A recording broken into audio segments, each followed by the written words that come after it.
میری جان چھوڑ دے، لیکن اللہ کی ذات یہ وہ ذات ہے جو گھنٹے تو دور کی بات، منٹ تو دور کی بات، ہر سیکنڈ بھی بندہ اللہ سے مانگتا رہے تو اللہ اس کی مانگوں کو پورا کر دیا کرتے ہیں۔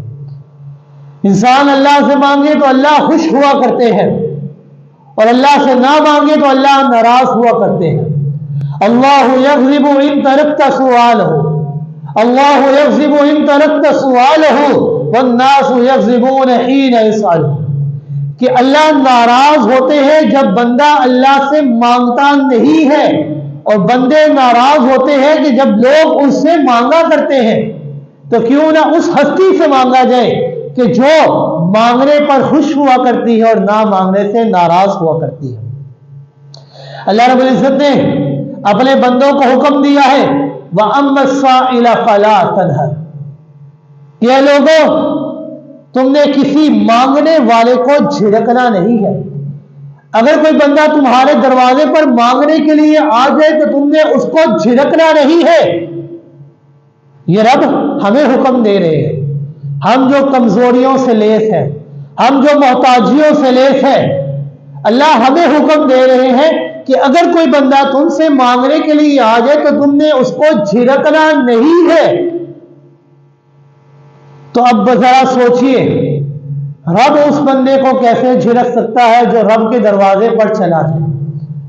ہم جو محتاج ہیں، ہم جو کمزور ہیں، رب ہم کمزور انسانوں کو حکم دے رہے ہیں کہ تم نے کسی بندے کو جھڑکنا نہیں ہے۔ اب رب کی ذات جو محتاجیوں سے پاک ذات ہے، جسے جو اسباب سے پاک ذات ہے، جو غنی ہے، حمید ہے، جو کسی شے کا محتاج نہیں ہے، اب کوئی بندہ اس کے سامنے دستے سوال ہو تو اللہ کیسے انکار کر سکتے ہیں؟ اللہ رب العزت بطریق اولا اس کو عطا فرماتے ہیں۔ کیوں؟ اللہ کی ذات وہ مالک ذات ہے، اللہ کی ذات وہ مختار ذات ہے، اللہ کی ذات یہ وہ ذات ہے کہ جس کے خزانے لامحدود ہے، اللہ کی ذات یہ وہ ذات ہے کہ جس کے خزانے بے حساب ہیں۔ ہمارے خزانے، ہمارے وسائل محدود ہیں، لیکن اللہ کے خزانے بے حساب ہیں، لامحدود ہے، اس کو کوئی شمار نہیں کر سکتا۔ رب کائنات نے فرمایا وَلِلَّهِ خَزَائِنُ السَّمَاوَاتِ وَالْأَرْضِ، آسمان و زمین کے تمام خزانے اگر ہیں تو صرف اور صرف اللہ کے لیے۔ لَهُ مَا فِي السَّمَاوَاتِ وَمَا فِي الْأَرْضِ، اسی کے لیے آسمان و زمین کی بادشاہی ہے۔ لِلَّهِ مُلْكُ السَّمَاوَاتِ وَالْأَرْضِ، آسمان و زمین کے اندر جو کچھ بھی ہے ہر شے کے اوپر بادشاہت اختیار ہے تو صرف اور صرف اللہ کا ہے اور کسی کا نہیں۔ اس لیے حدیث میں آتا ہے کہ آپ صلی اللہ علیہ وآلہ وسلم نے فرمایا لو ان اولکم وآخرکم وانسکم وجنکم قاموا فی صعید واحد، کہ اگر تمام کی تمام انسانیت اول تا آخر حضرت آدم علیہ السلام سے لے کر قیامت تک آنے والے آخری بندے کو، ان تمام انسانیت کو اور تمام کے تمام جنات کو رب کائنات فی صعید واحد ایک میدان میں اکٹھا کر دے اور وہ سارے کے سارے کھڑے ہو کر اللہ سے مانگنا شروع کر دے، جو کچھ دل میں آئے وہ مانگے، مانگنے کے اندر کوئی پابندی نہیں ہے، تو آپ صلی اللہ علیہ وآلہ وسلم نے فرمایا فَاسْأَلُونِي فَآتَيْتُ كُلَّ إِنسَانٍ مَسْأَلْتَهُ، اللہ رب العزت ہر انسان کو جو کچھ اس نے مانگا ہے اسے عطا کر دے گا، اور دینے کے اندر کوئی کمی نہیں ہوگی۔ یہ نہیں کہ ایک چیز دے دی دوسری نہیں، بلکہ جو کچھ انسانیت اور جنات مانگیں گے اللہ سب کچھ عطا فرما دیں گے۔ تو آپ صلی اللہ علیہ وآلہ وسلم نے فرمایا ما نقص ذلك مما عندي الا كما ينقص المخيط اذا ادخل البحر، کہ سب کو مانگا ہوا دینے کے بعد بھی اللہ کے خزانوں کے اندر اتنی بھی کمی نہیں آئے گی کہ جتنی ایک سوئی کو سمندر کے پانی کے اندر ڈبونے سے آتی ہے۔ یعنی ایک سوئی اس کے اندر جذب کرنے کی صلاحیت نہیں ہوا کرتی، اگر اسے پانی کے اندر ڈبویا جائے اور فوراً باہر نکال لیا جائے تو وہ پانی کو جذب نہیں کر سکتی، ہاں لیکن اس کے کچھ ذرات اس سوئی کے اوپر لگ جایا کرتے ہیں۔ رب کائنات نے فرمایا الا کما ينقض المخيط اذا ادخل البحر، اس سوئی نے سمندر کا اتنا پانی تو باہر کم کر دیا ہے کہ ایک قطرہ، ایک ذرہ اس سوئی کے ساتھ لگا ہوا ہے۔ اللہ فرماتے ہیں کہ اگر میں ساری انسانیت کو اول تا آخر، تمام کے تمام جنات کو ایک میدان میں کھڑا کر دوں اور وہ مجھ سے مانگے اور جو کچھ مانگا ہے میں ان تمام چیزوں کو عطا کر دوں، میں اللہ کے خزانوں کے اندر اتنی بھی کمی نہیں آئے گی جتنی ایک سوئی کو پانی میں ڈبونے سے آتی ہے۔ یعنی ایک ذرہ بھی میں اللہ کے خزانوں کے اندر کمی نہیں آتی۔ اللہ رب العزت انسان کے مانگنے سے خوش ہوا کرتے ہیں۔ دنیا کے اندر سینکڑوں دروازے ہیں جہاں سے لوگ مانگتے ہیں، مگر ان تمام دروازوں سے ایک ہی دروازہ ایسا ہے کہ جو 24 گھنٹے کھلا رہتا ہے۔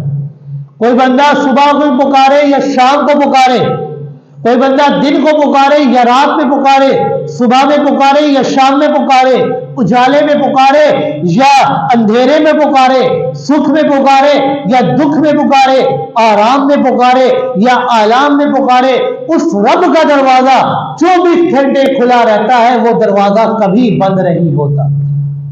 دوسرے دروازے کسی نہ کسی وقت بند ہو جایا کرتے ہیں، لیکن رب کا دروازہ وہ ایسا در ہے جو کبھی بند نہیں ہوتا۔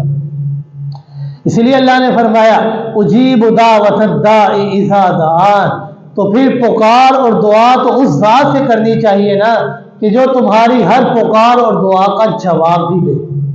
اللہ سے مانگنا چاہیے۔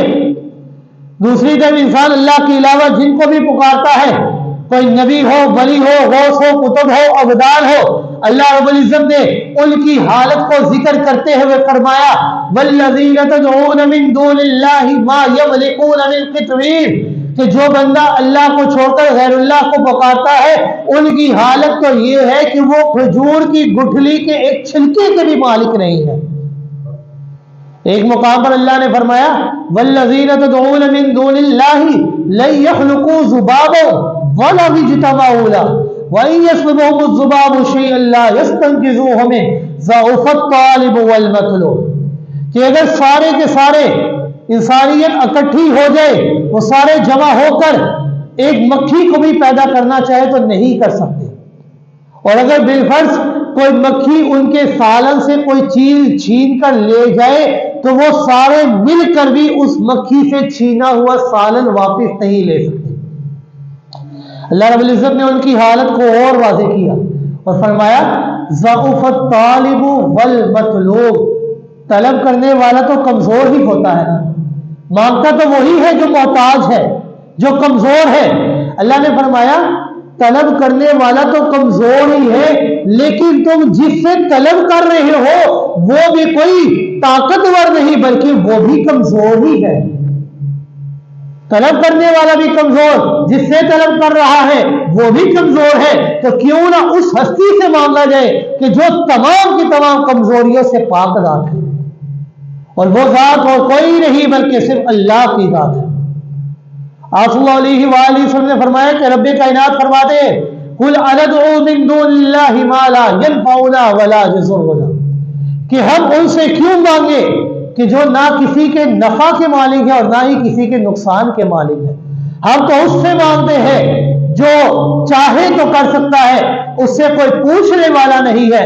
لا يسأل عما يفعل وهم يسألون، جو چاہے وہ کرے، اس سے کوئی سوال نہیں کر سکتا، ہم جو بھی کریں گے ہم سے سوال ہوگا۔ خلاصہ کلام یہ ہے کہ اللہ کے علاوہ جن سے بھی مانگا جاتا ہے نہ تو وہ سن سکتے ہیں، نہ ہی وہ جواب دے سکتے ہیں، اور نہ ہی وہ ذرہ برابر کسی چیز کا اختیار رکھتے ہیں، کسی چیز کے مالک ہے۔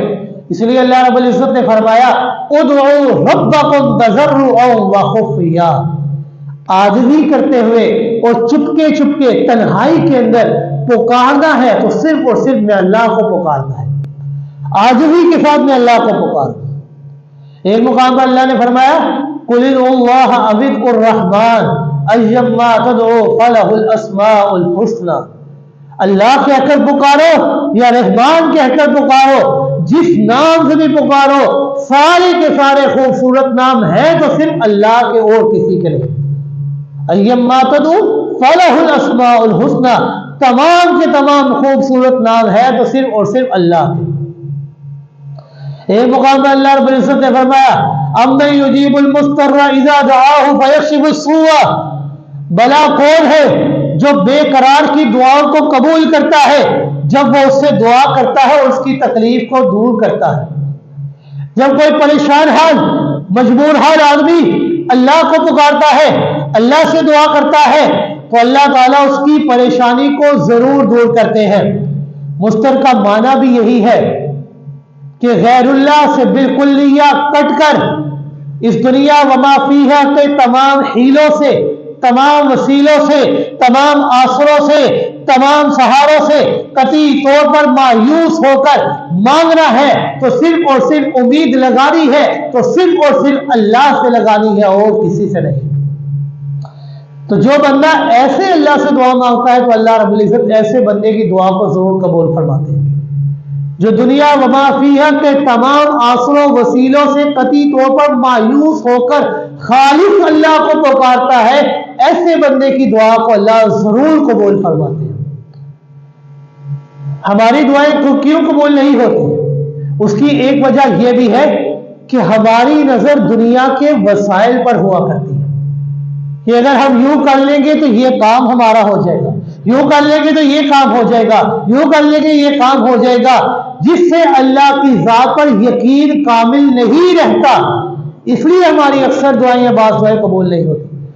ہماری دعاؤں کے اندر ہم دنیا کی چیزوں کے اوپر، دنیا کے وسائل کے اوپر نظر ہوا کرتی ہے، لیکن جب ان دنیا کے وسائل سے ہماری نظر کٹ کر صرف ایک اللہ کی طرف ہو جائے گی، پھر انسان اللہ کی طرف نظر کر کے اللہ سے مانگے گا تو اللہ ایسے بندے کی دعا کو ضرور قبول فرماتے ہیں۔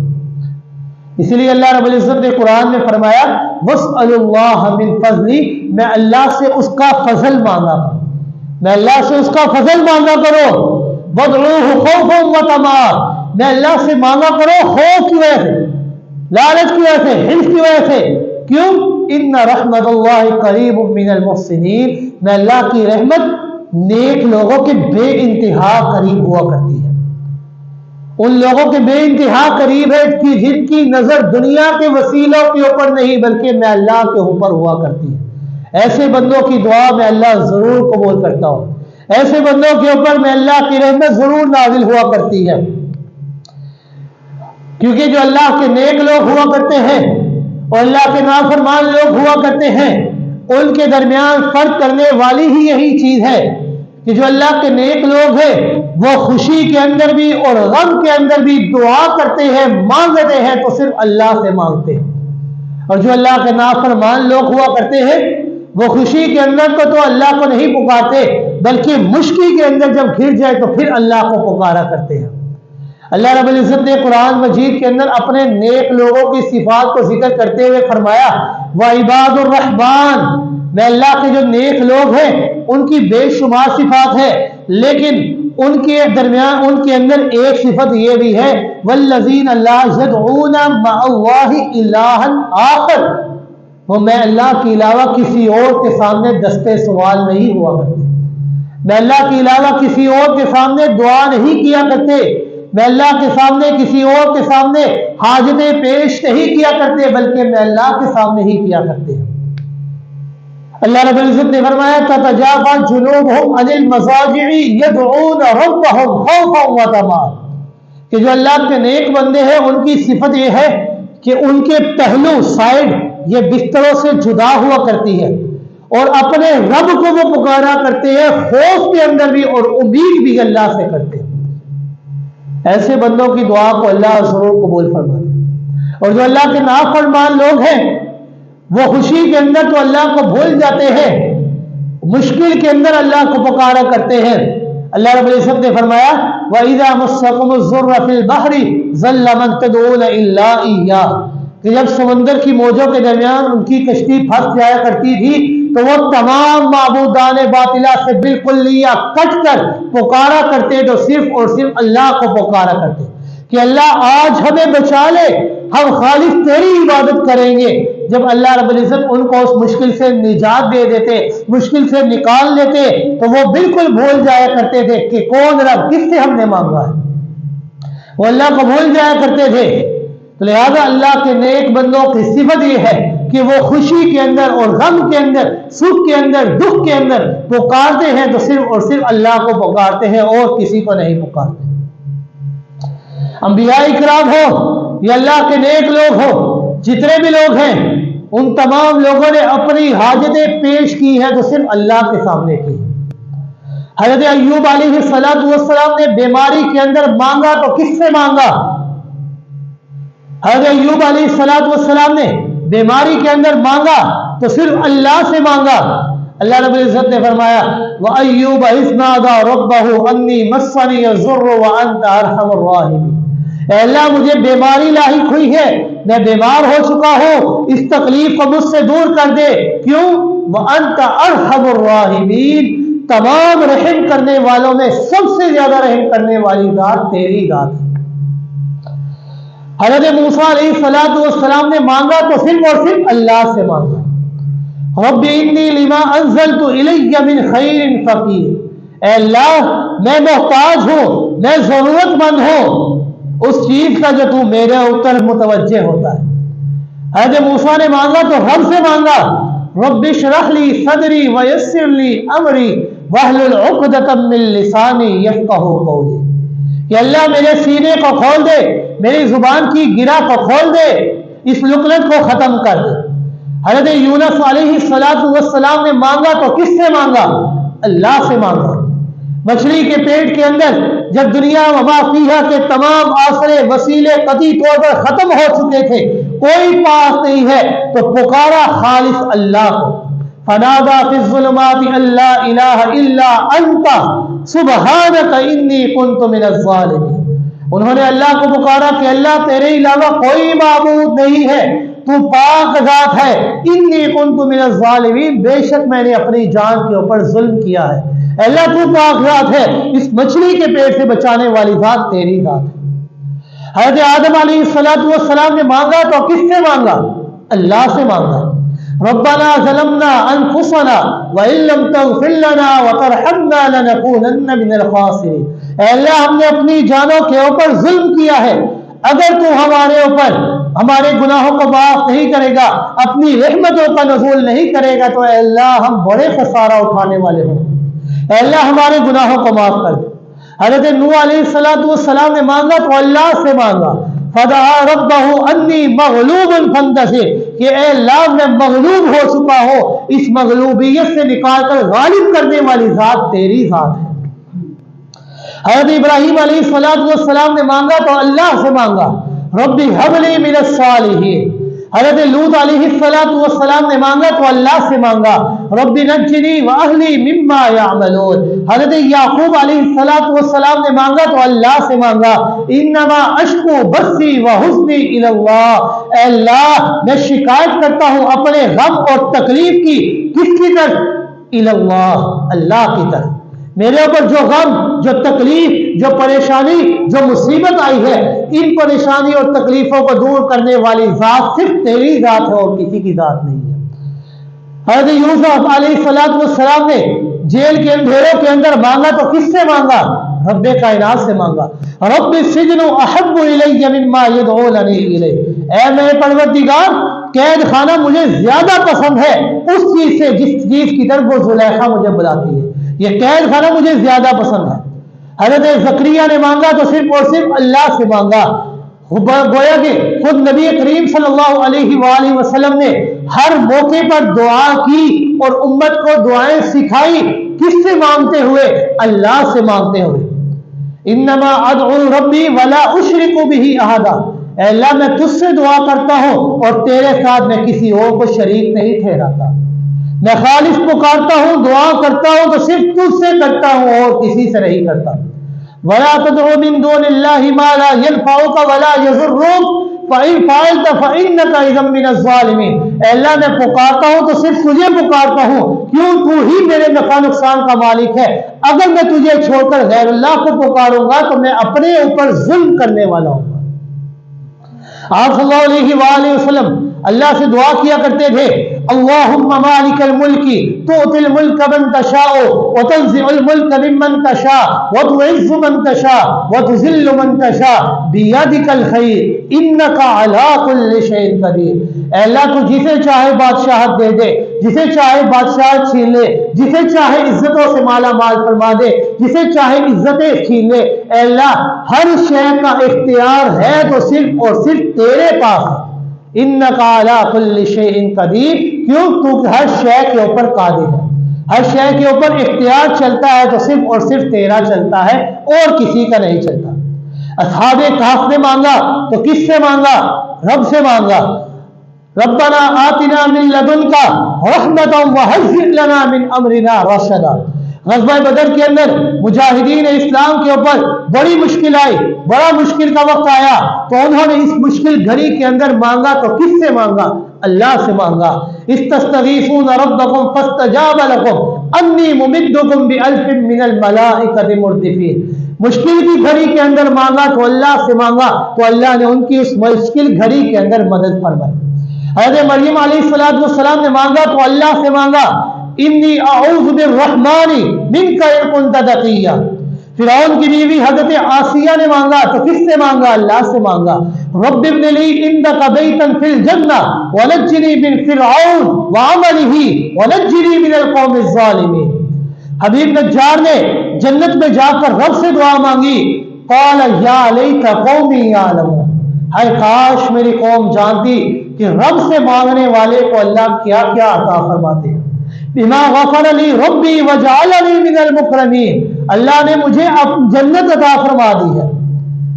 اس دنیا کے اندر اگر پکار کے لائق ذات ہے، دعائیں مانگنی ہے تو صرف اور صرف اللہ سے مانگنی ہے۔ سیدنا موسیٰ علیہ السلام نے رب کائنات سے ایک مرتبہ سوال کیا کہ اے اللہ مجھے اپنی قدرت کاملہ کا کوئی نمونہ تو دکھائیے۔ تو اللہ رب العزت نے فرمایا کہ اے موسیٰ آپ کے سامنے یہ ایک پتھر پڑا ہے، اس کو ذرا غور سے دیکھو کہیں اس کے اندر کوئی سوراخ تو نہیں ہے۔ حضرت موسیٰ علیہ السلام نے اس پتھر کو اٹھایا، غور و فکر سے دیکھا، اوپر نیچے آگے پیچھے دائیں بائیں ہر طرف، گویا کہ ہر سمت سے اس پتھر کو غور سے دیکھتے ہیں اور یہی کہتے ہیں کہ اللہ اس پتھر کے اندر کوئی سوراخ نہیں، کوئی راستہ نہیں۔ رب کائنات نے فرمایا کہ اے موسیٰ پھر آپ کے ہاتھ میں جو لاٹھی ہے نا اس پتھر کے اوپر مارے۔ حضرت موسیٰ علیہ السلام نے اپنی اس لاٹھی کو پتھر کے اوپر مارا تو وہ پتھر دو حصوں کے اندر تقسیم ہو گیا۔ تو حضرت موسیٰ علیہ السلام دیکھتے ہیں کہ اس پتھر کے اندر ایک چیونٹی ہے جس کے منہ کے اندر ایک سبز پتا ہے جو کھا رہی ہے۔ اللہ رب العزت نے اپنی قدرت کاملہ سے حضرت موسیٰ علیہ السلام کو اس کیڑے کی آواز سنائی کہ وہ کیڑا دعا کر رہا تھا۔ تو دعا کس سے کر رہا تھا؟ وہ کیڑا کہتا ہے سبحان من یرانی ویعرف مکانی ویسمع کلامی ویرزقنی ولا ینسانی۔ پاک ہے وہ ذات جو ان اندھیروں کے اندر مجھے دیکھ رہا ہے، پاک ہے وہ ذات جو ان اندھیروں کے اندر میرے مقام کو جانتا ہے، پاک ہے وہ ذات جو ان اندھیروں کے اندر میرے کلام کو سن بھی رہا ہے، پاک ہے وہ ذات جو ان اندھیروں کے اندر جہاں پر کوئی راستہ نہیں ہے مجھے رزق بھی عطا کر رہا ہے، پاک ہے وہ ذات جو اتنی بڑی دنیا کے اندر مجھے بھولا بھی نہیں ہے۔ اس کیڑے کا عقیدہ بھی یہ تھا کہ دعا مانگنی ہے تو صرف اللہ سے مانگنی ہے، کیونکہ جب انسان دعا مانگتا ہے تو اللہ رب العزت اس کی دعا کو ضرور بضرور قبول فرماتے ہیں۔ آپ صلی اللہ علیہ وآلہ وسلم کا گزر ایک دیہاتی کے پاس سے ہوا۔ وہ دیہاتی اللہ سے دعا مانگ رہا تھا اور کہہ رہا تھا، بڑی خوبصورت دعا ہے، سب سے پہلے اس نے اللہ کی تعریف کرتے ہوئے انتہا کر دی۔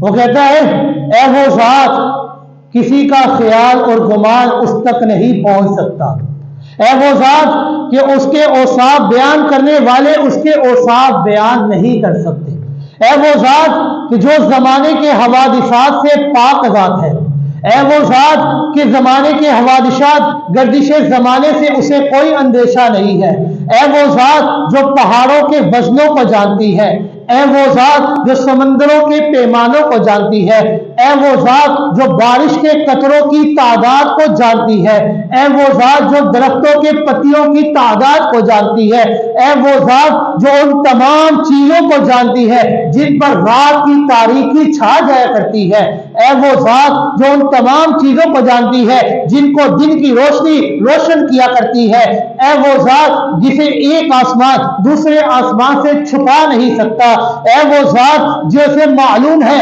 سمندر کے پیٹ کے اندر کیا ہے، اے وہ ذات جسے معلوم ہے کہ چٹانوں کے اندر کیا چھپا ہوا ہے، وہ بھی جانتا ہے۔ تو میرے عمر کے آخری حصے کو سب سے بہتر بنا دے، میرے آخری عمل کو سب سے بہتر بنا دے، اور میری زندگی کا سب سے بہترین دن وہ دن بنا دینا کہ کل قیامت کے دن جب میں تجھ رب سے ملاقات کروں گا۔ آپ صلی اللہ علیہ وآلہ وسلم نے جب اس کی دعا کو سنا تو اس دعا کے بعد اس بندے کو اپنے پاس بلایا اور ایک سونا ہدیہ دیا، سونے کی ہدیہ دی۔ آپ صلی اللہ علیہ وآلہ وسلم نے اس سے سوال کیا کہ تم نے مجھ سے پوچھا نہیں کہ یہ سونا میں نے تجھے ہدیہ کیوں کیا ہے؟ وہ کہنے لگا ہو سکتا ہے کہ رشتہ داری ہو، کہ شاید رشتہ داری کی وجہ سے آپ نے سونا ہدیہ دیا ہو۔ آپ صلی اللہ علیہ وآلہ وسلم نے فرمایا رشتہ داری تو ایک حق ہے، لیکن یہ سونا اس کی ہدیہ کرنے کی وجہ یہ ہے کہ تو نے اپنے رب کی عمدہ طریقے سے تعریف کی ہے، اور تعریف کرنے کے بعد پھر اپنی ضرورت کو پیش کیا ہے۔ جو بندہ اللہ کی تعریف کرنے کے بعد اپنی حاجتوں کو پیش کرتا ہے، ایسے بندے کی دعا کو اللہ ضرور قبول فرماتے ہیں۔ حضرت ابراہیم بن ادھم رحمہ اللہ سے لوگوں نے سوال کیا ما لنا ندعو فلا یستجاب لنا، کہ ہم اللہ سے دعائیں کرتے ہیں لیکن ہماری دعائیں قبول نہیں ہوتی، ہم اللہ سے دعا کرتے رہتے ہیں لیکن ہماری دعائیں کیوں قبول نہیں ہوتی؟ تو حضرت ابراہیم بن ادھم رحمہ اللہ نے جواب دیا لِأَنَّ قُلُوبَكُمْ مَاتَتْ بِعَشْرَةِ أَشْيَاءٍ، ہماری دعائیں اس وجہ سے قبول نہیں ہوتی کیونکہ ہمارا دل یہ بنجر ہو چکا ہے، بے جان ہو چکا ہے 10 وجوہات کی بنا پر۔ وہ 10 وجوہات آج ہمارے زمانے کے اندر بھی پائی جاتی ہیں، ہمارے اندر بھی پائی جاتی ہیں۔ وہ 10 وجوہات کون سی ہے؟ پہلی وجہ عرفتم اللہ ولم تؤدی حقہ، ہم نے اللہ کو تو پہچان لیا ہے لیکن اللہ کا ہم نے حق ادا نہیں کیا، اللہ کو پہچان لیا ہے لیکن اللہ کا ہم نے حق ادا نہیں کیا۔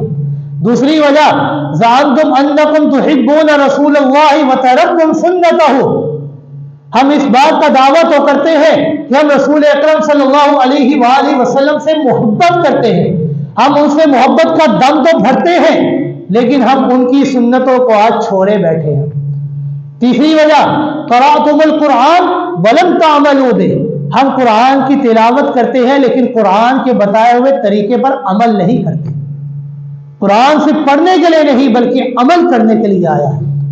چوتھی وجہ اکلتم نعم اللہ ولم تؤدی شکرہ، ہم اللہ کی نعمتیں کھاتے رہتے ہیں، کھا کھا کر ہمارے دان بوسیدہ ہو رہے ہیں لیکن ہم اللہ کی نعمتوں کا شکر ادا نہیں کرتے۔